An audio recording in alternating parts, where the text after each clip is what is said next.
கர்த்தர் நல்லவர், அவர் கிருபை இன்றும் உள்ளது. எல்லாம் சொல்லுவாங்க, கர்த்தர் நல்லவர், கர்த்தர் ரொம்ப ரொம்ப நல்லவர், அவர் கிருபை இன்றும் உள்ளது, அவர் கிருபை இன்றும் உள்ளது. சத்தியத்தையும் அறிவீர்கள், சத்தியம் உங்களை விடுதலையாக்கும். தேவனுடைய வார்த்தை என்னையும் விடுதலையாக்கும், என் மூலியமாய் ஆயிரங்களை லட்சங்களை விடுதலையாக்கும். அதுவே தேவனுடைய வார்த்தையாகிய சத்தியம். கை தட்டுவோம். ஹல்லேலூயா, ஹல்லேலூயா. தேவனுடைய வார்த்தை இந்த நாளிலே நம்ம வார்த்தை குறித்து நாம் அறிக்கையிட்டோம். இப்ப நாம் ஜெபத்தினுடைய வல்லமை, கடந்த வாரம் ஜெபத்தினுடைய வல்லமை குறித்தே பார்த்தோம். அதனுடைய தொடர்ச்சியாக ஜெபம் எவ்வளவு வல்லமை உள்ளது, ஜெபம் பரலோகத்தை அசைக்கும், ஜெபம் தேவனை செயல்பட வைக்கும் என்பதை ஒரு தேவ பிள்ளைகளுக்கு அந்த வார்த்தை வெளிப்படுத்தப்பட்டாதான் உங்கள் ஜெபத்திற்கு நீங்க முக்கியத்துவத்தை கொடுப்பீர்கள். எப்படிப்பட்ட ஜெபம்? தேவன் அற்புதங்களை செய்ய போகிறார். எப்படிப்பட்ட ஜெபம் நம்முடைய வாழ்க்கையில ஒரு பெரிய மாற்றத்தை கொண்டு வர போய். ஜெபத்துல நிறைய இருக்கு. விசுவாச ஜெபம், ஸ்தோத்திர ஜெபம், மன்றாட்டு ஜெபம். இப்ப நாம பார்க்க போற ஜெபம்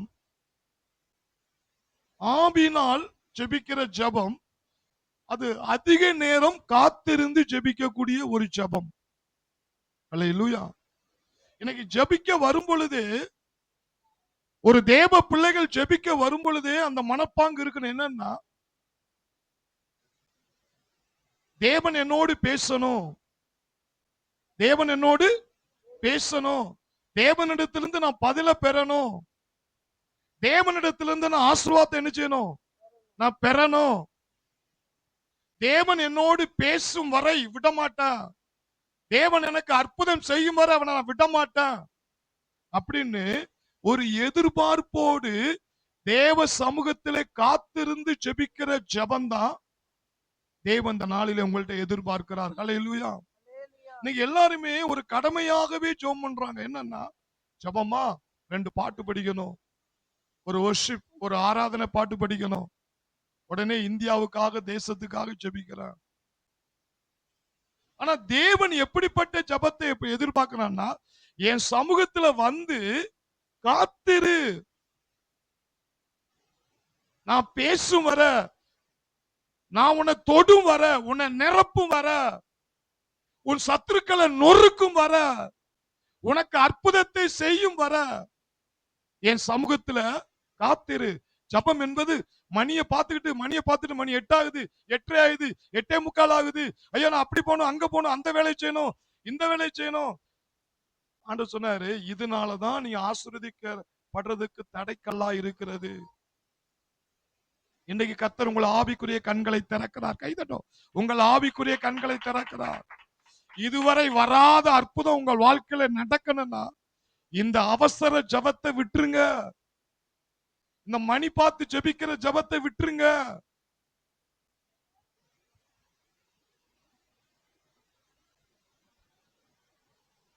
அன்பு,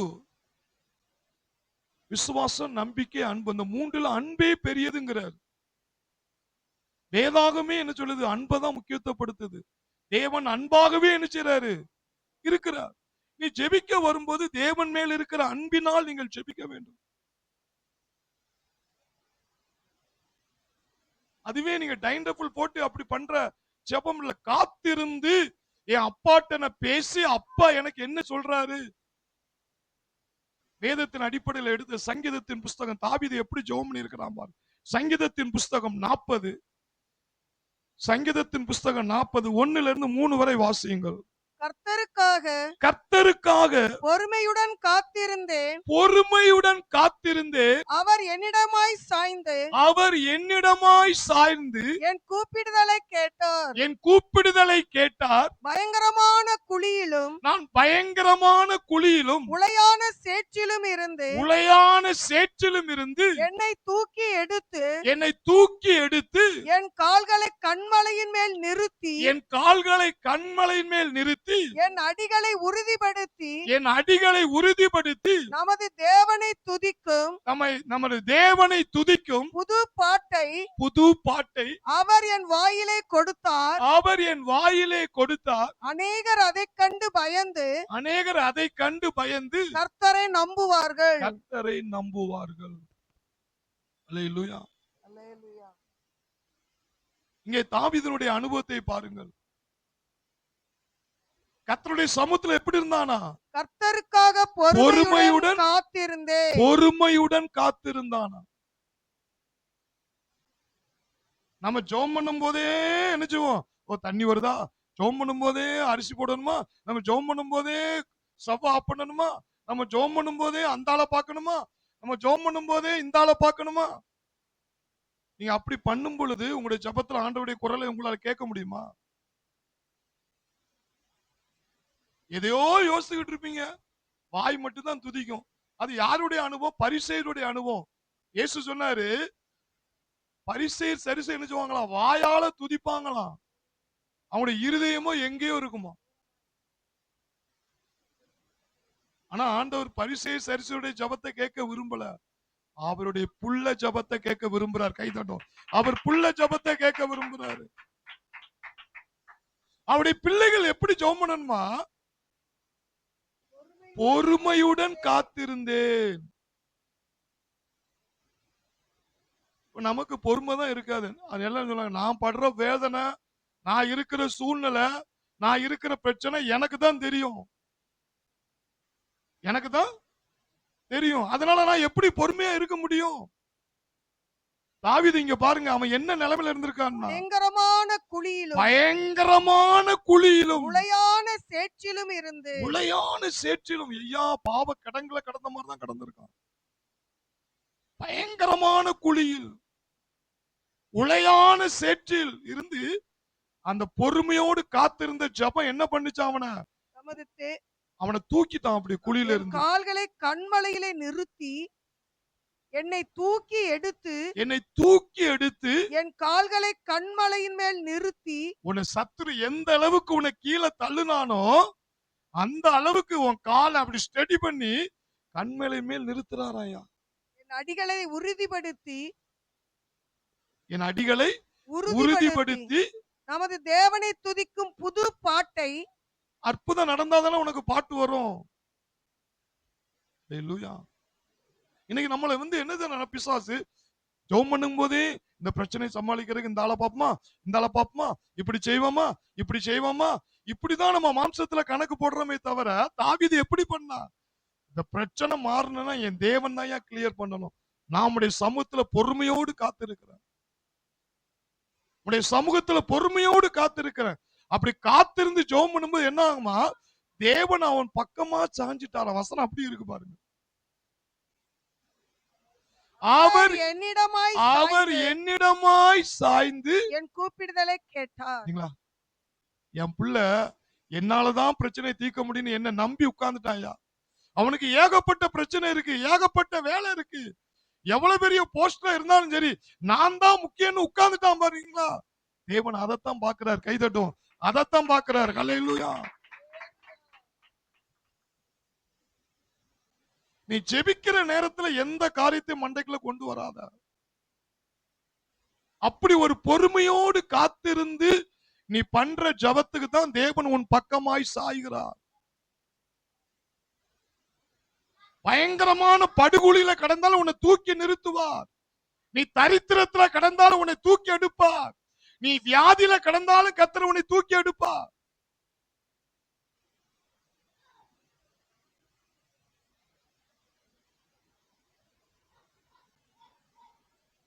அந்த ஜெபம் நமக்கு பண்றோமா? இப்போ தேவன் அதைத்தான் சொல்றாரு. இனி உங்க வாழ்க்கை மாறணும்னா பொறுமையோடு கர்த்தருடைய சமூகத்துல நீங்க என்ன செய்யணுமா? காத்திருக்க வேண்டுமா? ஹல்லேலூயா. சங்கீதம் 80:18 சங்கீதம் 80:18 பாருங்க.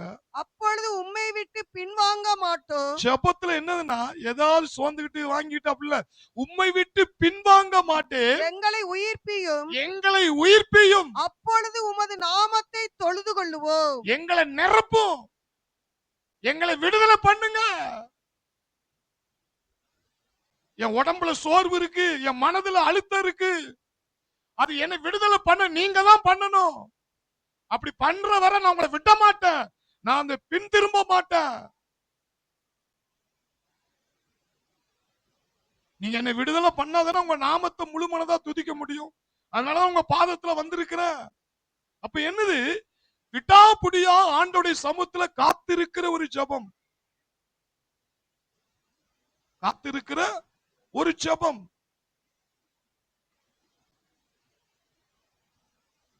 உம்மை விட்டு என்ன செய்ய மாட்டேன், பின்வாங்க மாட்டேன்.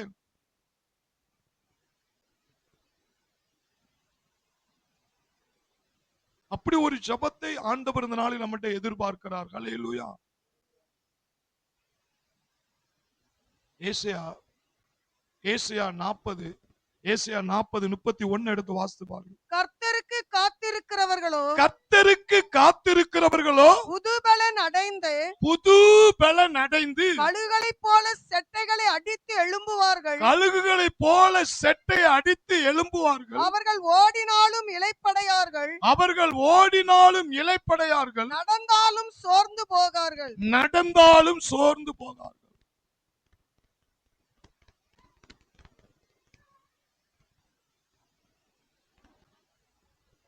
கர்த்தருக்கு காத்திருக்கிறவர்கள் புது பலன் அடைவார்கள். அப்படின்னா என்ன அர்த்தம் தெரியுமா? நீ தேவ சமூகத்துல அவசர ஜெபம் பண்ணிட்டு வாழ்ந்தேன்னா சாத்தானை எதுக்கிற பலத்தை நீ பெற முடியாது. உன் வியாதியை மேற்கொள்ளக்கூடிய பலத்தை நீ பெற முடியாது. உன் பிரச்சனையை மாற்றக்கூடிய பலத்தை பெற முடியாது. உனக்கு அற்புதம் செய்யக்கூடிய பலத்தை நீ பெறணும். அப்படின்னா அந்த புது பலன் வேணும்னா நீ கர்த்தருடைய சமூகத்துல என்ன இருக்கணுமா? காத்திருக்க வேண்டும். எவ்வளவு அழகான வார்த்தை பாருங்க. கர்த்தருக்கு காத்திருக்கிறவர்கள் புது பலன் அடைவார்கள். அது என்ன பலன்? தேவ பலம்.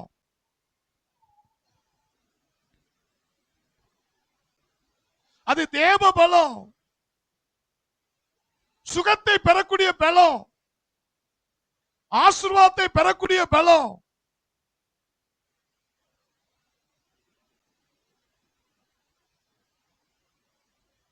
இன்னைக்கு சாத்தானுடைய சோதனை உங்களால ஜெயிக்க முடியல.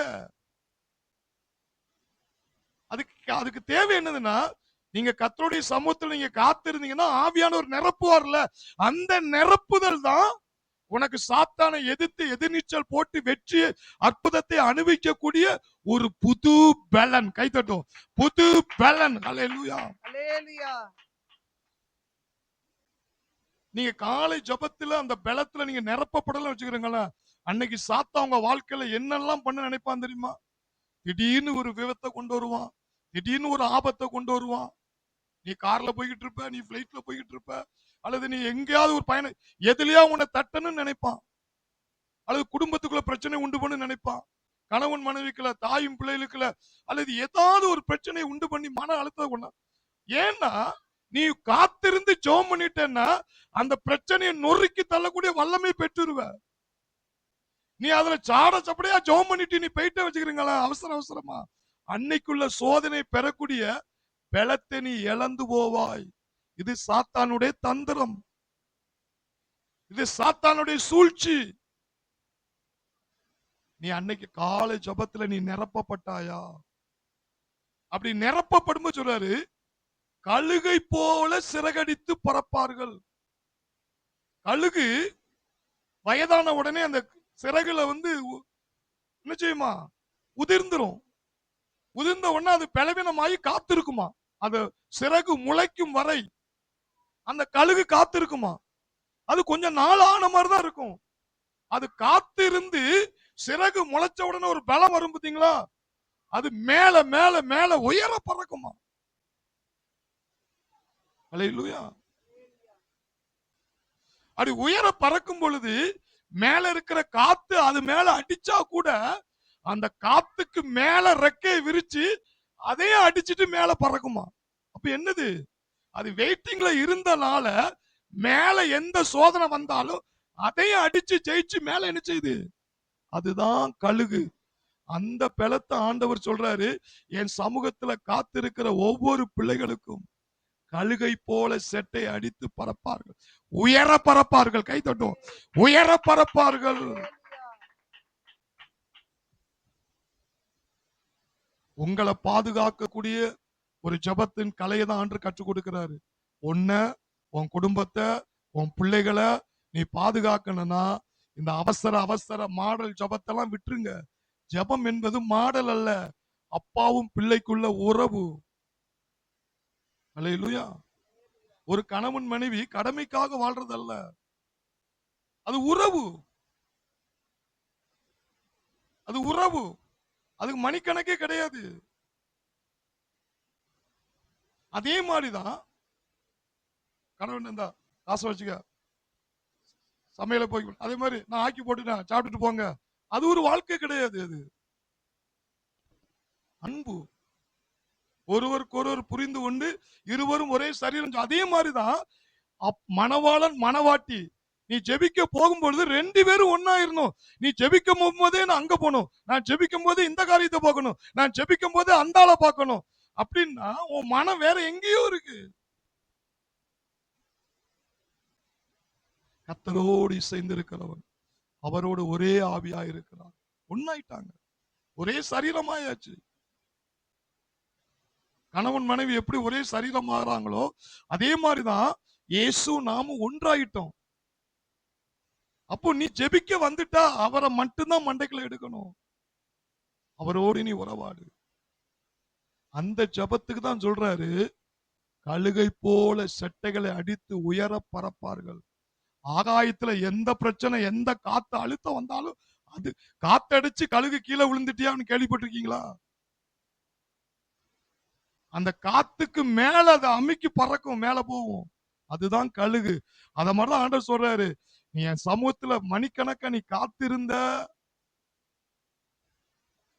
ஒரு புது பலனை நீ அடைவாய். கை தட்டுவோம். புது பலனை அடைவாய்.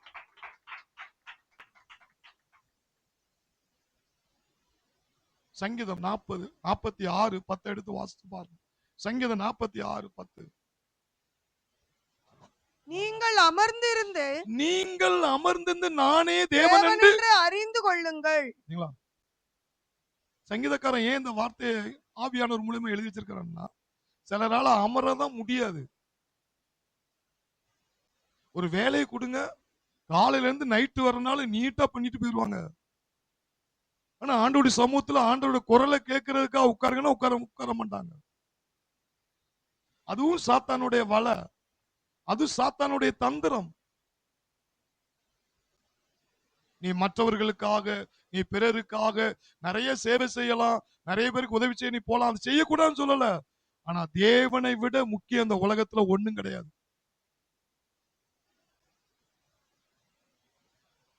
நிறைய பேருடைய அனுபவங்களை பார்த்திருக்கேன். பிறருக்காகவே ஓடி ஓடி ஓடி பிறருடைய உதவிக்காகவே ஓடினவங்க, அவங்களுக்கு பிரச்சனை வரும்போது அவங்கள பார்க்க உதவி செஞ்சவங்க ஒருத்தருமே வரல. ஆண்டவர் எனக்கு அந்த பாடத்தை கற்று தந்தார். எப்பா பாத்தியா, இதுதான் மத்த உதவியை விட என் சமூகத்துல காத்திருக்காங்களே அந்த அனுபவம் தான் சிறந்த ஒரு அனுபவம். கைத்தட்டும். சிறந்த அனுபவம். உனக்கு ஒண்ணுனா தேவன் வந்து நிற்பார். நான் இஸ்ரவேல் தேசத்துக்கு போகும்பொழுது அங்க பெண்ணிக்கு மீட்டிங்ல 3 நாள் கலந்துகிட்டு இருக்கும்போது எனக்கு பெண்ணிக்கும் என்னை டச் பண்ணி விடுவாரு, என்னை ரிசீவ் பண்ணி விடுவாரு, இப்படின்னு ஒரு ஏக்கத்துலதான் அந்த மீட்டிங்கே போனேன். ஆனா அங்க போன எனக்கு அப்படி வந்து நடக்கல. எனக்கு அது ஒரு ஏமாற்றம் போல இருந்தாலும், ஆனா ஆண்டவருடைய வார்த்தை, தேவனுடைய வார்த்தை எனக்கு நேராகவே வந்தது. அவர் என்ன பேசினார் தெரியுமா? ஊழியத்துல 2 அனுபவம் இருக்கு. ஒன்னு அவருக்கு செய்யும் ஊழியம், இன்னொன்னு அவருக்காக செய்யும் ஊழியம். அவருக்கு செய்யும் ஊழியம் என்னன்னா, அவரை துதிச்சு, அவரை ஆராதிச்சு, அவருடைய குரலை கேட்டு அவரையே சுத்தி சுத்தி சுத்தி சுத்தி வருதுதான் அவருக்கு ஊழியம் செய்யறது. அதை நீ சரியா செஞ்சாதான் நீ அவருக்காக சுத்தணும். 1வது படியில காலை வைக்காம 2வது படிக்கு போவாத. அந்த சத்தியம் என் வாழ்க்கையில ஒரு பெரிய ஒரு திருப்பு முனையா இருந்தது. கை தட்டுவோம். ஹalleluya, ஹalleluya. அங்கங்க சுத்துறதை விட முதல்ல நம்ம அப்பாவை சுத்தி சுத்தி வரணும். மனம் சுற்றி சுற்றி வருது தானா இயேசு ராஜாவ, இயேசு ராஜாவ.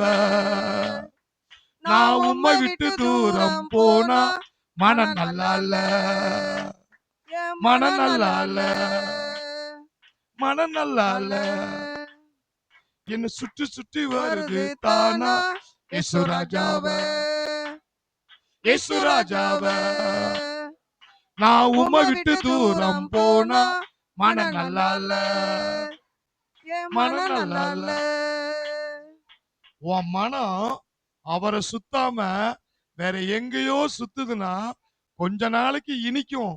அதுக்கப்புறம் வரும் பாருங்க, மனம் என்ன இருக்காது, நல்லா இல்ல, நரக வேதனை ஆயிரும். அவரை சுத்து. அவர் வார்த்தையா இருக்கிறாரு. அவர் வார்த்தை, அவருடைய பிரசன்னம், ஏசப்பா அப்படின்னு சுத்து. அதுக்கப்புறம் பாரு, உன்னை உலகம் ஃபுல்லா சுத்த வைப்பாரு. கை தட்டும். உலகம் ஃபுல்லா சுத்த வைப்பாரு. நீங்கள் அமர்ந்திருந்து நானே தேவன். அப்ப இதுல இருந்து அமர்ந்து என்னன்னா, உனக்கு 1000 பிரச்சனை இருக்கு. நீ பெரிய ஆளா இருக்கலாம், நீ கலெக்டரா இருக்கலாம், நீ எவ்வளவு பெரிய ஆளா இருக்கலாம். முதல்ல அமர்ந்துரு. எல்லா வேலையும் போட்டுட்டு என்ன செஞ்சிரு, அமர்ந்துரு. அப்பாவுடைய சமூகத்துல அமர்ந்து இருந்தேன்னா தேவன் சொல்ற, நானே தேவன் என்று உனக்கு நிரூபிச்சு காட்டுவேன். நீ போற இடமெல்லாம் உன் கூட வருவேன். நீ வாய் திறக்கிற இடத்துல எல்லாம் உன் வாயோடு இருப்ப, உன் கையோடு இருப்ப, நீ உட்கார்ற இடத்துல எல்லாம் இருப்ப.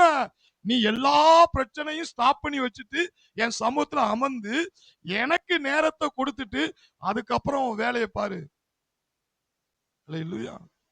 அப்படி அமர்ந்திருந்து உங்களுடைய வாழ்க்கை அவர் கையில கொடுத்து பாருங்க. அவர் உங்களை கையில எடுத்து ஒரு தூக்குறாரா இல்லையான்னு பாருங்க. கை தட்டுவோம். ஹalleluya. நீங்கள் அமர்ந்திருந்து நானே தேவன் என்று இதை செய்யறது கேட்கறதுக்கு நல்லா தான் இருக்கும். ஆனா அதை செயல்படுத்தி காட்டுங்க.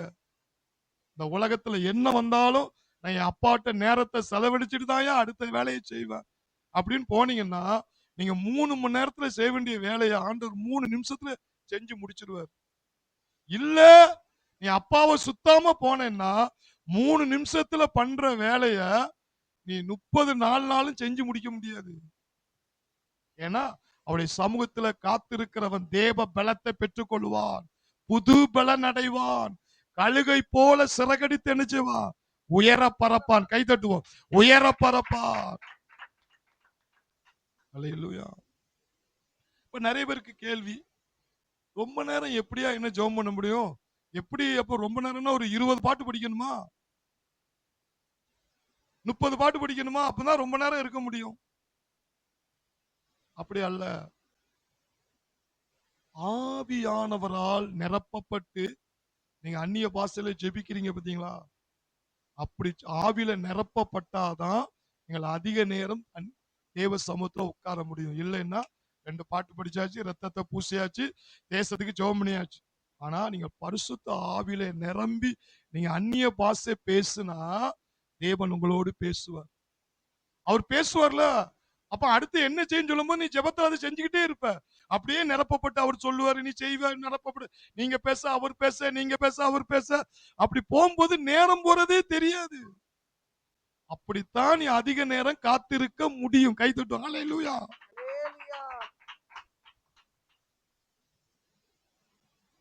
அந்த ஆவியில் நிறைந்து ஜெபிக்கிற ஒரு ஜெபம், அந்நிய பாஷையிலே நிரம்பி ஜெபிக்கிற ஒரு ஜெபம் வேண்டும் என்று தேவன் விரும்புகிறார். நீ அப்படி அந்நிய பாஷையில நீ ஜெபிச்சாதான் அதிக நேரம் ஜெபம் பண்ணுவ.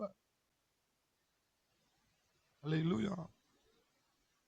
இந்த அந்நிய பாஷையில பண்ற ஜெபம், ஏன் அந்நிய பாஷையில அதிக நேரம் காத்திருந்து ஜெபிக்கும் பொழுது நமக்கு ஆசீர்வாதம் வருது, அது எதனாலங்கிறது உங்களுக்கு தெரியணும். அந்த அந்நிய பாஷையிலே 3 வகையான காரியங்களை குறித்து வேதம் சொல்லுது. அந்நிய பாஷை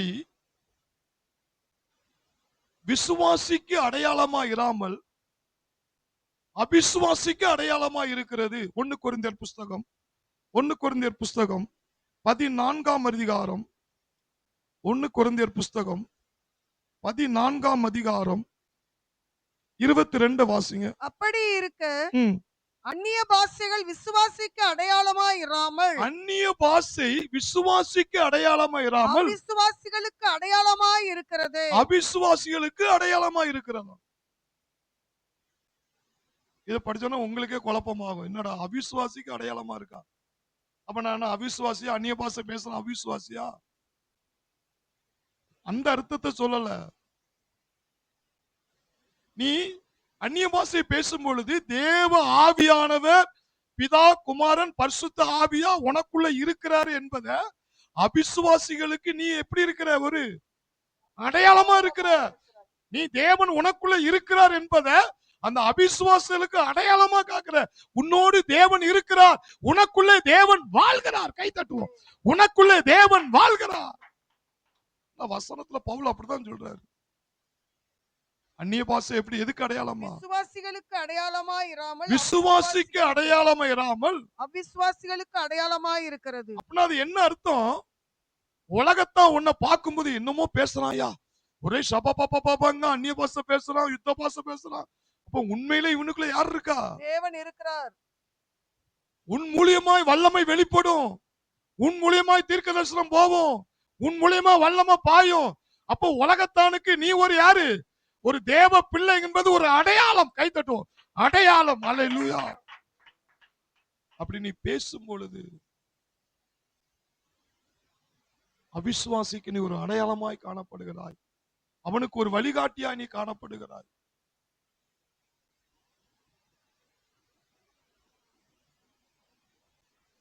நான் ரட்சிக்கப்படுறதுக்கு முன்னாடி நான் அந்நிய பாஷை பேசுற ஆட்களை கண்டாலே பிடிக்காது. ஏன்னா பாரம்பரியத்துல இருந்தனால இது பேசுறதுல டூப்பு பொய்ன்னு. ஆனா எனக்கு முதல் நாளே அந்த அனுபவத்தை கொடுத்த உடனே எங்க அம்மா சொன்னாங்க, ரொம்ப கோபம் எரிச்சல், அதை தூக்கி உடைக்கான், இதை தூக்கி உடைக்கான் அப்படின்னு சொல்லிதான் அந்த கூட்டத்துக்கே என்ன அனுப்ப சொன்னாங்க. கூட்டத்துக்கு ஒரு நாள் போன பிரேயர்ல நாளே ஆண்டவர் நிரப்பிட்டார். கடைசியில என்னாச்சு தெரியுமா? நான் அந்நிய பாஷையில பேச நாளே நிரப்பின நாளே அந்நிய பாஷையில பாடும்படியான ஒரு கிருபையை கொடுத்தார்.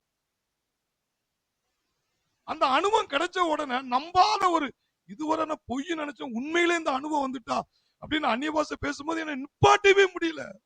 தொடக்கத்திலே 3 மணி நேரம் 4 மணி நேரம் அப்படி வேற எதுவுமே தெரியாது, ரத்தம் தெரியாது, மரணம் தெரியாது, வார்த்தை தெரியாது, ஒரே அந்நிய பாஷை தான். தேவன் அப்படி கிருபையா என்னை ஊற்றினார். கடைசியில என்ன ஆயிட்டு தெரியும்? எங்க அம்மா என்ன சொன்னாங்க, ஏன் தான் இவனை அனுப்பணும், ஒரேடியா அப்படி ஆயிட்டான, ஏதோ திருந்துவான் கூட்டத்துக்கு போனா திருந்துவான்னு சொல்லிதான் போனா, ஒரேடியா அந்நிய பாஷை பேசிட்டு ஒரே ஆண்டவுடைய நினைப்பாவே இருக்கிறானே. எங்க அம்மாவுக்கே பயம் கொடுத்துட்டு. இதுல இருந்து என்ன தெரியுது? ஆவியானவர் நமக்குள் வந்து அந்த கிரிகளை நடப்பிக்கும் பொழுது உலகத்தாருக்கே ஒரு பயம் கொடுக்கிற அளவுக்கு ஆண்டவர் மாத்துறார். கை தட்டுவோம். அல்லேலூயா. உன் மூலியமா அந்த கிரியைகள் வெளிப்படும். ஒரு மாற்றத்தை கர்த்தர் கொண்டு வருவார். 1 கொரிந்தியர் 14:2 என்ன சொல்லப்பட்டிருப்பாருங்க? ஏனெனில் அந்நிய பாஷைகளை பேசுகிறவன் ஆவியினாலே ரகசியங்களை பேசினான். ஆவியினாலே ரகசியங்களை பேசுகிறபடினால் பேசுகிறதை ஒருவனும் அறியாதிருக்கிறபடியால். ஐயா, அந்நிய பாஷையில ஜெபிக்கிற ஜெபம் தான் பிசாசுக்கே தெரியாத ஒரு ஜெபம். இவன் என்ன ஆண்டவர்கிட்ட கேட்க, ஆண்டவர் இவன்ட்ட என்ன சொல்றாரு அப்படின்னு பிசாசே மண்டை குழப்பி அவன் தலையை பிச்சுக்கிட்டு போற அளவுக்கு நீ பண்ணனா, அந்நிய பாஷையில நீ ஜெபம் பண்ணி பாரு. தேவனிடத்துல ரகசியம் பேசுறானா, அது ஒருவனும் அறியாது இருக்கிறபடினால் அவன் மனுஷனிடத்தில் பேசாமல் தேவனிடத்தில் பேசுகிறான். அப்படின்னா என்ன அர்த்தம் தெரியுமா? அந்நிய பாஷையில பேசுறவன் அவனுடைய மனித ஆவி தேவனோடு நேரடி தொடர்புல போகுது. கை தட்டும். அவனுடைய மனித ஆவி டைரக்டா தேவனுடைய தொடர்புல போகுது. யார் மூலியமா ரெக்கமெண்டேஷன்ல போகல, யார் மூலியமா ஜபத்துல ரெக்கமெண்டேஷன் போகல. உன்னுடைய மனித ஆவி டைரக்டா பரிசுத்த ஆவியான பிதாவோடு குமாரனோடு தொடர்புல நீங்க போறீங்க. அப்ப அந்த ஜபம் எவ்வளவு வல்லமையான ஜபம் பாருங்க.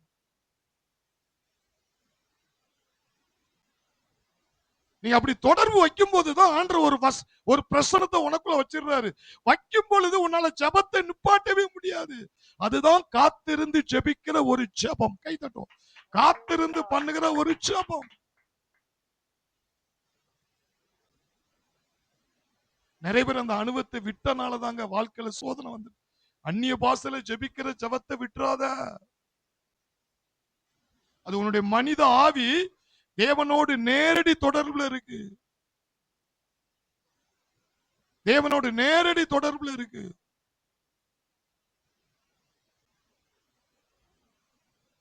நீ அப்படி அந்த தொடர்பை இது பண்றீங்களா? நீங்க அந்நிய பாஷையில கொஞ்ச நேரம் முதல்ல ஒரு 10 நிமிஷம் அந்த ஆழத்துல போறதுக்கு மண்டையை சுத்துவான்.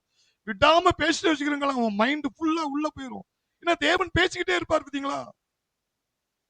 உங்களுடைய ஆவி தேவனோடு நேரடி தொடர்புக்குள்ள போகிறது. உங்களுடைய ஆவியும் தேவ ஆவி ஒன்னாய் கலருகிறது.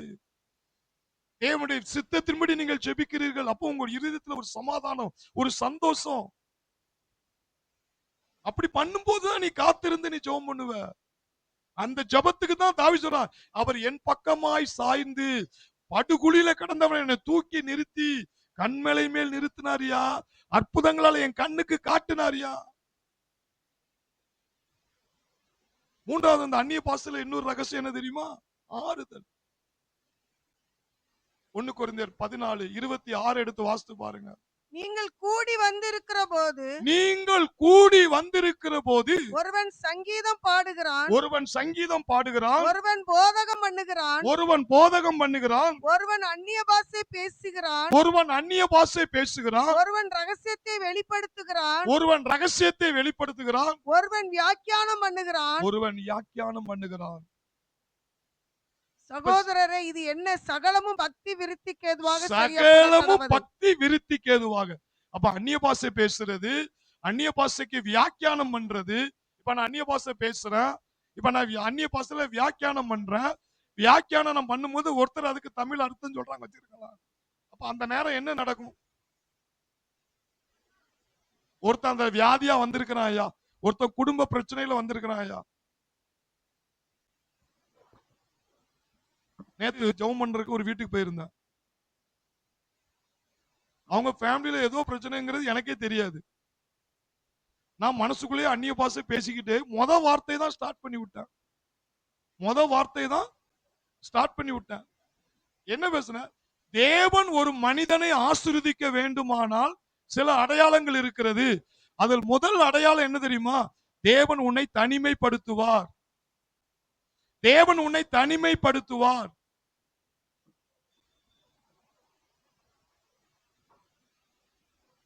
யோசேப்பு அவனை கிடுகிடுன்னு ஆண்டவர் உயர்த்த திட்டம் வச்சாரு. அதனால ஆண்டவர் என்ன செஞ்சாரு? அவனுடைய சகோதரனாலே அவனுக்கு பகையை உண்டாக்கி அவன் ஜெயிலுக்குள்ள தனியா கிடந்தான். சொந்தம் பந்தம் எல்லாம் வெறுத்து, உறவுலாம் வெறுத்து அவன் தனியா கிடந்தான். அப்ப அந்த தனிமை, தேவனே அவனை தனிமைப்படுத்துற என்னன்னா, அவன் போறான் எங்க? யோசேப்பு உச்சிக்கு போறான். முதல் அடையாளம் தேவனுடைய உயர்வுக்கு அதான் அடையாளம் என்று பேசினார். கண்ணுல இருந்து அப்படியே கண்ணீரா வடிது அவங்களுக்கு. பாஸ்டர் எனக்கே பேசுறீங்க, ஏன்னா நான் குடும்பத்தால ரொம்ப காயப்பட்டேன், என்ன ரொம்ப இன்சல்ட் பண்றாங்க, என்ன அப்படின்னு சொல்லி ஏங்கி அழுகுறாங்க. எனக்கே ஆச்சரியம். அந்த முத வார்த்தை தான் வாயை திறந்து பேசுன. ஒரு மனிதனை கர்த்தர் தனிமைப்படுத்துறாருன்னா அவன் பெரிய டாப்புக்கு போறான். இது எப்படி பேசுறாருன்னா, நம்ம அந்நிய பாஷை பேச பேச பேச அந்த டிரான்ஸ்லேஷன், தீர்க்கதரிசன வரம் செயல்படுது, வியாக்கியான வரம் செயல்படுது. அப்ப அவங்களுக்கு என்ன வருது? ஒரு ஆறுதல். யார் காயப்பட்டாலும் பரவாயில்ல, யார் என்ன ஒதுக்கினாலும் பரவாயில்ல, என் கர்த்தர் யோசேப்பு மாதிரி என்ன செய்யப்படுறாரு. அப்ப அந்த அந்நிய பாஷை வரம் பேச பேச ஒரு மனிதனை ஆறுதல் படுத்த, ஒரு மனிதனை விடுதலையாக்க அந்த ஜெபம் தேவைப்படுதா தேவைப்படலையா? கையை தட்டுவோம். ஹல்லேலூயா, ஹல்லேலூயா. நீ பிறருக்கு ஆசீர்வாதமா மாறணும்னா இந்த அவசர ஜபத்தெல்லாம் பண்ணிட்டுலாம் வாழாதீங்க. மணிக்கணக்கா அந்நிய பாஷை பேசுங்க. அது விசுவாசிக்கு அடையாளம் இல்லாமல் அபிசுவாசிக்கு ஒரு எடுத்துக்காட்டாக மாறுங்க. இரண்டாவது, அவன் ரகசியம் பேசுகிறான். அவனுடைய மனித ஆவி தேவனோடு டைரக்ட் கனெக்ஷன், தொடர்புல இருக்கிறான். பரலோகத்தின் தொடர்புல இருக்கிறான், பிதாவினுடைய தொடர்புல இருக்கிறான், குமாரனா இயேசு கிறிஸ்துவுடைய தொடர்புல இருக்கிறான், ஆவியானவருடைய நேரடி தொடர்புல போறான். நேரடியா ஃபேக்ஸ் அடிக்கான், அங்கிருந்து நேரடியா அவனுக்கு ஃபேக்ஸ் வந்துரும். இதுக்குத்தான் அந்நிய பாஷையில ஜெபம் பண்ணுங்க. அது எவ்வளவு வல்லமை உள்ளது. அப்படி ஜெபம் பண்ணும் பொழுதுதான் நீ மணிக்கணக்காய் காத்திருக்கு, நேரம் போறதே தெரியாது. அப்பா உன்னை ஆறுதல் படுத்துவாரு. நான் இப்படி செய்ய போறான்டா, இப்படி எல்லாம் பிரச்சனை வரும், இதெல்லாம் பார்த்து கலங்காத, நான் உன்னை உயர்த்த போறேன் அப்படின்னு ஜெபத்துல பேசிட்டா நீங்க தலையை தொங்க போடுவீங்களா? அப்ப அந்த ஜெபம் உன்னை உயிர்ப்பிக்கிறது. கை தட்டுவோம், உயிர்ப்பிக்கிறது.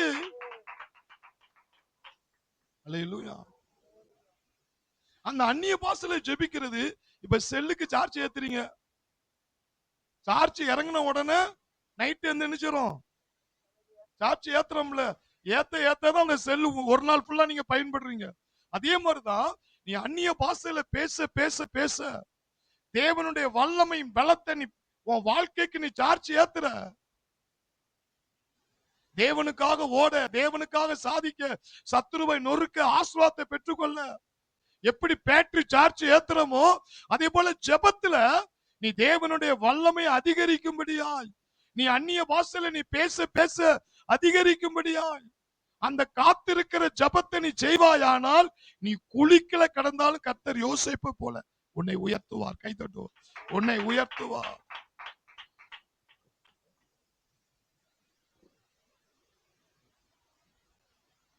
அல்லேலூயா.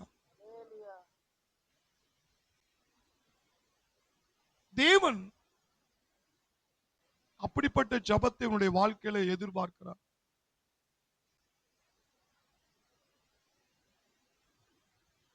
அதனாலதான் ஆவியில் ஏதோ நான் ஜெபம் பண்ணிட்டேன், காலையில எந்திரிச்சிட்டா ஒரு மணி நேரம் ஜெபம் பண்ண, 2 பாட்டு படிச்சுட்டேன், நீங்க பாட்டு படிங்க, நான் வொர்ஷிப் பண்றேன், நான் ஜெப குறிப்பு எடுக்க, அந்த கடமைக்காக நீங்க பண்றது நல்லதுதான். நிரப்பப்பட்டீங்களா? அந்நிய பாஷை பேசுனீங்களா? உங்களுடைய ஆவி தேவனோடு தொடர்பு கொண்டுச்சா? ஐயா அந்த அந்நிய பாஷை பேசும்போது அந்த ஜெபத்துல அன்னைக்குள்ள வாக்குத்தத்தம் ப்ராபஸி அவனை ஆண்டவர் பேசினாரா? நீ விடுதலை அடைஞ்சியா ஜெபத்துல? எபேசியர் புஸ்தகம் 5ஆம் அதிகாரம் பவுல் ஆவியில் நிரம்புற ஜெபத்தை சொல்ல பாருங்க. எபேசியர் புஸ்தகம் 5ஆம் அதிகாரம் 18 19 துன்மார்க்கத்திற்கு ஏதுவான மதுபான வெறி கொள்ளாமல், துன்மார்க்கத்துக்கு ஏதுவான மதுவான வெறி கொள்ளாமல், ஆவியில் நிறைந்து சங்கீதங்களினாலும் கீர்த்தனைகளினாலும் ஞான பாட்டுகளினாலும் ஒருவருக்கொருவர் புத்தி சொல்லிக் கொண்டு உங்கள் இருதயத்திலே கர்த்தரை பாடி கீர்த்தனம் பண்ணி. இத பரிசுத்த ஆவியினாலே நிரப்புதல அதுக்கு எக்ஸாம்பிள் பவுல் எப்படி மதுபானத்தை இங்க கொண்டு வர்றார். துன்மார்க்கத்துக்கு ஏதுவான மதுவான வெறி கொள்ளாமல் அப்படின்னா தண்ணி அடிக்கிறவன பாத்தீங்கன்னா எரிச்சல் வர்ற அளவுக்கு சொன்னதையே சொல்லிக்கிட்டு இருப்பான், நமக்கு எரிச்சல் வந்துடும். அதே மாதிரி பரிசுத்தாவின் தண்ணீரை அளவுக்கு அதிகமா கொடுத்துதான் வச்சுக்கிறீங்களா? இயேசு பெரியவர் 2 தடவை சொல்லிட்டு விட்டுற வேண்டியதானே? இயேசு பெரியவர், இயேசு பெரியவர், இயேசு பெரியவர் அவன் சொல்லிக்கிட்டே இருப்பான். அப்படின்னா பிசாசுக்கு அவனுக்கு இதயத்துல என்ன உண்டாகும்? கடுப்பு உண்டாயிரும். பிசாசுடைய ஆவி இருந்துன்னா கண்டிப்பா அந்த ஆளுக்கும் கடுப்பாயிரும். ஏன்னா அவன் வந்து சொன்னதே ஏசப்பாவை மகிமை எப்படி ஒரு தண்ணி அடிக்கிறவன் சொன்னதே சொல்லிக்கிட்டு இருக்கானோ ஆவியில நிறைந்தவனுக்கு இயேசுவை உயர்த்திக்கிட்டே இருக்கணும். சங்கீதத்தினாலும் கீர்த்தனையினாலும் ஞான பாட்டுன்னா என்ன தெரியுமா? சில என்ன நினைக்கிறாங்கன்னா அடுத்தவங்களுடைய பாட்டு நல்லா இருக்குன்னு அதையே நம்ம பாடுறது தப்பு கிடையாது, அது ஒரு தொடக்கம் தான். ஆனா உங்களுடைய ஆவிக்குரிய வளர்ச்சி அது அல்ல. ஞான பாட்டு என்று சொன்னா நீங்க அந்நிய பாஷையில பாடும் பொழுது வந்திருக்கிறவங்க எந்த பிரச்சனையில இருக்காங்கன்னு ஆவியானவருக்கு தெரியும். ஆவியானவருக்கு தெரியும். நீங்க அந்நிய பாஷையில அப்படி பாட்டி அந்நிய பாஷையில துதிச்சு அந்நிய பாஷையில ஆராதனை பண்ணா அந்த அந்நிய பாஷையுடைய அர்த்தம் ஆவியானவருக்கும் தெரியும். அந்த பிசாசை அடிக்கிறதுக்கு கரெக்டான வேடை அந்த ஞானமான வார்த்தையை எடுத்து சாத்தானுக்கு எதிரா பேசுறதுதான் ஞான பாட்டு. கை தட்டுவோம், ஞான பாட்டு. ஹல்லேலூயா. 50 பேர் இருக்காங்க வச்சுருங்களா, 50 பேர் என்னென்ன பிரச்சனை இருக்காங்கன்னு நமக்கு தெரியாது. ஆனா ஆவியானவருக்கு தெரியும். 50 பேரையும் விடுதலை ஆக்கணும்னா அதுக்கு தக்கன நீ ஆவில நிரம்பி அந்நிய பாஷையில ஞான பாட்டுல பாடினீங்கன்னா அத்தனை பிசாசையும் நொறுக்க ஆவியானவர் யுத்தம் பண்ணுவார். கை தட்டுவோம். ஆவியானவர் யுத்தம் பண்ணுவார். கத்ததுனை யுத்தம் செய்வாரே, கலங்கி நிற்க காரணங்கள் இல்லையே, கைகளை தளர்த்திடாமல் தாங்கியே கர்த்தர் இயேசு சத்திய ஆவி நிற்கிறார். ஓ கர்த்தர் நல்ல யுத்த வீரரே, ஹalleluya, கர்த்தர் நல்ல யுத்த வீரரே. யெகோவா நிசி, யெகோவா நிசி, ஏற்றி பாடுவோம். வெற்றி தரும் ஆவியானவர், ஹalleluya, வெற்றி தரும் ஆவியானவர். நான் எத்தனையோ முறை சில பாட்டுகளை ஒரு சிலர் பாடலை எழுதி எழுதி 3 நாளா படிச்சுக்கிட்டே இருப்பேன்.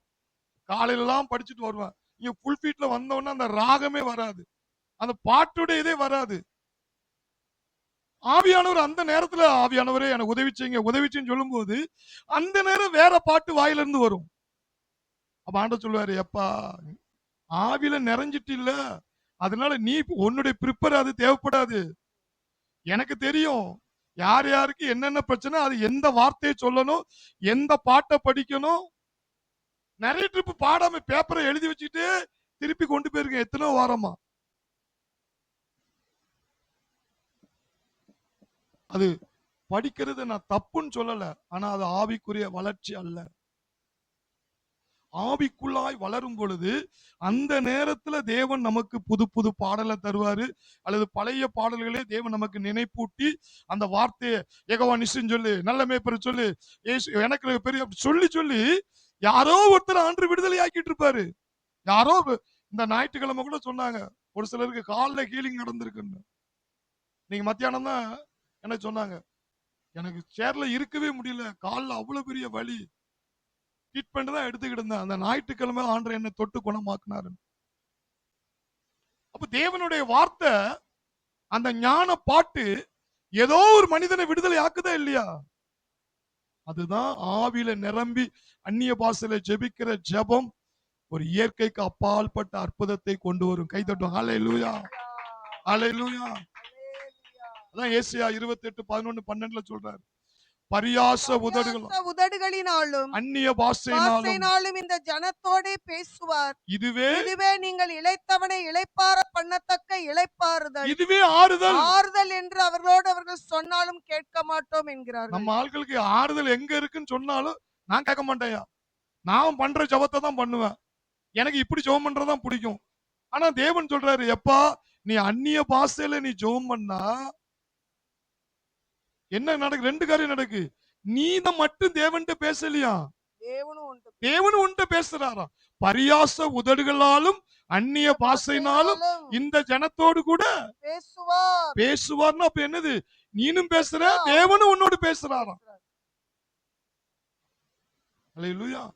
அடுத்து சொல்றாரு, நீ அப்படி ஞான பாட்டுல ஆவில நிரம்பி அந்நிய பாஷையில ஒர்ஷிப், அந்நிய பாஷையில ஆராதனை அப்படி பண்ணுன ஒரு இளைப்பாறுதல், ஒரு தீர்க்க தரிசன ஆவி, ஒரு வியாக்கியான ஆவி, ஒரு அதிகார அபிஷேகம், ஒரு போதக அபிஷேகம், ஒரு தீர்க்க தரிசன அபிஷேகம், வரங்கள்லாம் அத்துப்படி உனக்குள்ள இருந்து வெளிப்படும். அல்லேலூயா. இன்னைக்கு தேவ ஜனம் ஆறுதல் இல்லாமல் வாழுகிறார்கள். அது காரணம் என்ன? கர்த்தருடைய சமூகத்துல காத்திருந்து அந்நிய பாஷையில தேவனோடு கூட பேசு. அது உனக்கு வரலையா, ஆண்டு ஆவியானட்ட உதவியை கேளு, எனக்கு அந்நிய பாஷை பேசணும்.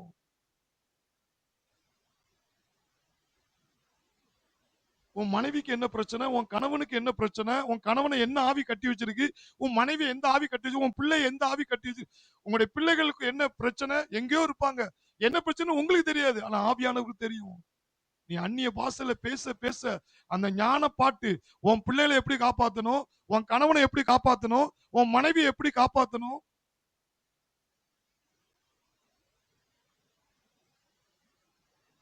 நிக்சன் துபாய் ஏர்போர்ட்ல இருக்கும்போது சொல்றாரு, இங்கதான் அடிச்சுக்கிட்டு இருக்கான் மாஸ்டர், டம்மு டிம்முன்னு அடிச்சிட்டு இருக்கான், என்னென்னமோ சொல்றாங்க, ஒண்ணும் இது பண்ணாங்க. உங்களுக்காக அந்நிய பாஷையில ஜெபம் பண்றோம். ஆவியானவருக்கு தெரியும் உங்களை எப்படி காப்பாத்தணும், எப்படி கொண்டு போகணும்னு. அடுத்து அந்த துபாய் ஏர்போர்ட்ல இருந்தா அவர் போய் சேர்ந்துட்டாரு அமெரிக்கா போய். ஏன் சொல்றான்னா அவரு என்ன ஆவி தாக்க போகுது, என்ன எங்க வருது, அதெல்லாம் நமக்கு தெரியாதுங்க. ஆனா ஆவியானவருக்கு தெரியும். ஞானப்பாட்டினாலும். அல்லேலூயா. ஆவியில் நிறைந்து எப்பொழுதும் உங்களுடைய வாழ்க்கையில பேட்டரி சார்ஜ் இறங்கிக்கிட்டே தான் இருக்கும். இப்ப நான் பிரசங்கம் பண்றேன் வச்சுக்கிறீங்களா, சார்ஜ் இறங்கும். பிரசங்கம் முடிஞ்சோன்னா திரும்ப நம்ம என்ன செய்யணும்? ஏத்தணும். ஏத்தனாதான் பிசாசை துரத்தவோ, வியாதிகளை சுகமாக்கவோ, பிரசங்கம் பண்ணவோ. ஒரு ஆவியில நிரம்புற ஒரு அனுபவம் எவ்வளவு அற்புதமான வாழ்க்கை தெரியுமா? கை தட்டும். அற்புதமான வாழ்க்கை. அதான் தாவீது சொன்னார், என் சத்துருக்களுக்கு மத்தியில ஒரு பந்தியை ஆயத்தப்படுத்தி என் தலை எண்ணெயால் அபிஷேகித்து என் பாத்திரம் நிரம்பி நிரம்பி நிரம்பி அப்படி நிரம்பி அந்த அபிஷேகம் வழியும் போது என் உயிருள்ள நாளெல்லாம், ஜீவனுள்ள நாளெல்லாம் நன்மையும் கிருபை என்னை விரட்டி விரட்டி பிடிக்கும். நாயும் பேயும் என்னை விரட்டாது. நன்மையும் கிருபை என்னை தொடரும். கை தட்டுவோம். நன்மையும் கிருபை என்னை தொடரும். அற்புதங்கள் தொடரும். அதிசயம் தொடரும். சுகங்கள் தொடரும். ஆசீர்வாதம் தொடரும். அல்லேலூயா. சத்துருக்களை துஷ்டி வீட்டுல தான் எல்லாரும் ஜெபம் இந்த பாட்டை படிப்பாங்க. ஏன்னா நம்ம அடக்க ஆராதனை பண்ணும் பொழுது என்ன செய்றோம்? பரலோகத்துல ஒரு பந்தி ஆயத்தப்படுத்துறாரு. ஆனா பரலோகத்துல சத்துருக்கள் கிடையாதுயா. பூலோகத்துலதான் சத்துருக்கள் இருக்காங்க. இந்த பூமியில உன் முன்னாடி இருக்கிற சத்துருக்கள் மத்தியில நீ வாழ்ந்து காட்டி நீ உயர்த்தப்படணும்னா நீ நிரப்பப்படுதல்ல, நீ காத்திருந்து ஜெபிக்கிறதில்ல, ஆவில நிரப்பப்படுதல்ல, அந்நிய பாஷையை பேசுவதில்ல, தேவனுடைய வார்த்தையில புசிச்சு நிரம்பி அப்படி காத்திருக்கிற ஒரு ஜபத்தை பண்ணி பாருங்க. தாவீத அந்த சத்துருக்களுக்கு மத்தியில் அவன் தலையை உயர்த்தி அவனை இஸ்ரவேலுக்கே கர்த்தர் ராஜாவாக்கினார். அந்த தேவன் இன்றைக்கும் உயிரோடு இருக்கிறார். உன்னை உயர்த்துவார். இன்றைக்கு ஒரு தீர்மானம் எடுங்க. நான் ஏனோ தானோ ஜெபிக்க மாட்டேன். நான் கடமைக்காக ஜெபிக்க மாட்டேன். என் அப்பாவுடைய சமூகத்துல காத்திருந்து ஜெபம் பண்ண போறேன். பொறுமையோடு காத்திருப்பேன். பொறுமையோடு தேவன் என் பக்கமாய் சாய போகிறார். நான் படுகுழியில் இருந்தாலும், இப்ப எந்த பிரச்சனையோடு இந்த இடத்துல நான் வந்திருந்தாலும் கூட அந்த பிரச்சனையை மாற்ற ஆவில் நிரம்புகிற ஜெபம் அந்த சோதனையை சாதனையாய் மாற்ற போகிறது. அல்லேலூயா. நாம் கண்களை மூடுவோம். ஹalleluya. ஹalleluya. Thank you Lord. Thank you Jesus. கர்த்தருடைய ஆவியானவர் இன்னைக்கு எப்படி ஜெபிக்க வேண்டும்? காத்திருந்து ஜெபிக்கிற ஜெபம். கர்த்தருக்கு காத்திருக்கிறவர்கள் புது பலன். சாத்தானை எதிர்க்கிற பலத்தை பெற்றுக்கோ. வியாதியை அடிச்சு நொறுக்கிற பலத்தை பெற்றுக்கோ. உன்னை சுத்தி இருக்கிற சத்துருக்களை ஜெயிக்கக்கூடிய அந்த பலத்தை நீ பெற்றுக்கோ. கழுகை போல உயர பறப்பாய். கழுகை போல உயர பறப்பாய். கழுகு உயர பறக்கும் போது அங்கே காற்று பலமாய் வீசினாலும் அந்த காற்றுக்கு மேல அது சிறகை அடித்து உயர பறக்கும். அதே போலதான் தேவன் தம்முடைய வல்லமை அந்த பலத்தை உனக்குள் வைத்து உன்னை உயர்த்த திட்டம் வைத்திருக்கிறார். உன்னை உயர்த்த திட்டம் வைத்திருக்கிறார். நீங்கள் அமர்ந்திருந்து நானே தேவன் என்று உன் மண்டையை சுத்தி பிரச்சனை இருக்கு, அவலத்தையும் வெளியே எடுத்து வச்சுட்டு எனக்கு எங்க அப்பா தான் முக்கியம் என்று எல்லா பிரச்சனையும் வெளியே வச்சுட்டு அவர் சமூகத்துல நீ அமைதியா இருந்துரு. பொறுமையா இருந்துரு. அமர்ந்திரு. எப்பா எனக்கு நீங்க தான் முக்கியம். அப்ப தேவன் சொல்ல, நானே தேவன் என்பதை உனக்கு காட்டுவேன். நானே தேவன் என்பதை உனக்கு நான் காட்டுவேன். நீ கர்த்தருடைய ஆவியான உன்னோடு பேசிக் கொண்டிருக்கிறார். உன்னுடைய அவசர ஜபத்தை விட்டு, வாய்ப்பாடு மாதிரி பண்ற ஜபத்தை விட்டு அப்பா பேசுவர காத்திரு.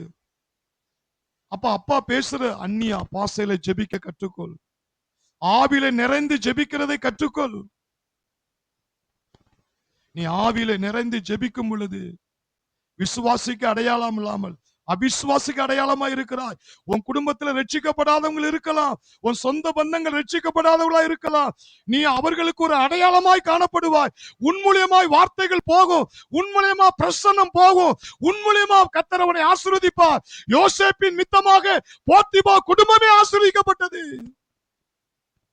ஒரு ஆவியிலே நிரம்பின மனிதன் இருக்கும் பொழுது அவன் மூலியமாய் அந்த குடும்பமே ரட்சிக்கப்படாமல் இருந்தாலும் இவர்களுடைய அபிஷேகம் அந்த குடும்பத்தை பாதுகாத்து அவர்களை ரட்சிப்புக்குள்ளே வழிநடத்தும். அடுத்து அந்நிய பாஷையிலே ஜெபிக்கிறவன் நேரடி பிதாவோடு தொடர்பில் இருக்கிறார். அவனுடைய மனித ஆவி பரலோகத்தின் தொடர்பிலே வாழ்கிறான். ஒருவனும் அறியாது இருக்கிறான். பிசாசுக்கே தெரியாத ஒரு ஜெபம். மூன்றாவது ஆறுதல், வியாக்கியானம், தீர்க்க தரிசனம். பாசைகள் வெடிக்கும் பொழுது கர்த்தர் உன்னோடு பேசுகிறார். இதுவே இளைத்தவனுக்கு இளைப்பாறத்தக்க இளைப்பாறுதல், இதுவே ஆறுதல். சொல்லி என் ஜனங்கள் கேட்க முடிக்காங்களே. இப்ப நீ எந்த பிரச்சனை படுகொலில் இருந்தாலும் ஆவில நிரம்பி ஜெபித்து பார். கர்த்தருடைய வார்த்தை அந்த பிரச்சனையை தலைகீழா மாத்த போகுது. ஏசப்பா உங்களுடைய குரலை கேட்டு அந்நிய பாஷையில நான் ஜெபிக்க போறேன். அந்த பிரச்சனை மாறுமுறை நான் ஜபத்தை நிறுத்த போதில்லை. ஒரு நாள் ஜபம் பண்ணு, ஒரு நாள் 2 நாள் தேவ சமூகத்துல ஒதுக்கி நீ அவரோடு நீ ஆசீர்வதிக்காம விட மாட்டேன். ஆவில நிரம்பி ஜெபி. துன்மார்க்கத்துக்கு ஏதுவான மதுவான வெறி கொள்ளாமல் ஆவியில் நிறைந்து சங்கீதங்களினாலும் பரிசுத்த ஆவியில நிரம்புறவனுக்கு ராகம் தானா வரும். சங்கீதங்களினாலும் கீர்த்தனைகளாலும் ஞானப்பாட்டினாலும். இந்த ஞானப்பாட்டுன்னா நம்மளை சுத்தி என்ன சத்துரு இருக்கு நமக்கே தெரியாது. அந்நிய பாஷையில ஜெபிக்கும் பொழுது அந்நிய பாஷையிலே யெகோவா நிசி யெகோவா நிசின்னு ஆவியானவர் விண்ணப்பம் பண்ணிட்டு இருப்பாரு. மேல இருக்கிற சத்துருவை காலி பண்ணுவாரு, கீழே இருக்கிற சத்துருவை காலி பண்ணுவாரு, லெப்ட் ரைட் எல்லா சத்துருவை அடிச்சு நொறுக்கு. நமக்கு தெரியாது. ஆவியானவர் ஞானப்பாட்டினால் பாடுவார். நம்மை சுத்தி இருக்கிற வல்லமை உடைக்கப்படும், மாந்திரிகத்தின் வல்லமை உடைக்கப்படும், விக்கிரத்தின் வல்லமை உடைக்கப்படும். நம்ம ஏதோ ஒரு ஆபத்தை நம்முடைய குடும்பத்துல திணிக்க நினைப்போம், அதை ஆண்டவர் முறியடிச்சிருப்பாரு. உன் குடும்பத்தை, உன் பிள்ளைகளை, உன் தொழிலை பாதுகாக்கக்கூடிய ஒரு கலை அந்நிய பாஷையிலே நிரம்பி ஜெபிக்கிற ஒரு ஜெபம். ஆவியானவர் சொல்றார், நீ பண்ணி பாரு. இதுவரை தடைப்பட்ட காரியங்கள் தடை நீங்குமா? தடை நீங்குமா? உன் சரீரம் உயிர்ப்பிக்கப்படுமா? ஆவியான உன் சரீரத்தை உயிர்ப்பிப்பாரா? வியாதிகள் காணாமலே போய்விடும் இயேசுவின் நாமத்தினாலே. இயேசுவின் நாமத்தினாலே வியாதியை கொடுக்கிற அத்தனை சத்துருவின் வல்லமை இயேசுவின் நாமத்தினால் நான் கட்டி வைக்கிறேன். சுகத்தை இயேசுவின் நாமத்தினாலே கட்டவிழ்த்து விடுகிறேன். அந்நிய பாஷையிலே ஜெபிக்க விடாதபடி பலவீனப்படுத்துற மனதை போராட்டத்தை கொண்டு வருகிற, பயத்தை கொண்டு வருகிற, குழப்பத்தை கொண்டு வருகிற அத்தனை தீய ஆவிகளை இயேசுவின் நாமத்தினாலே கட்டுகிறேன். இப்பொழுதே இயேசுவின் நாமத்தினால் அவர்களை விடுதலை செய்கிறேன். பரிசுத்த ஆவியானவரே இயேசுவின் நாமத்தில் ஒவ்வொருவரையும் நிரப்புவீராக. அந்நிய பாஷையிலே ஜெபிக்கிற அனுபவம் இன்னும் இயேசுவின் நாமத்தில் பெருகுவதாக. இன்று கண்ட எகிப்தை காணாதிருப்பதாக. உடைய வாழ்க்கையில வந்த சோதனை கண்ணீர் எல்லாம் கர்த்தர் ஆனந்த களிப்பாய் மாற்ற போகிறார்.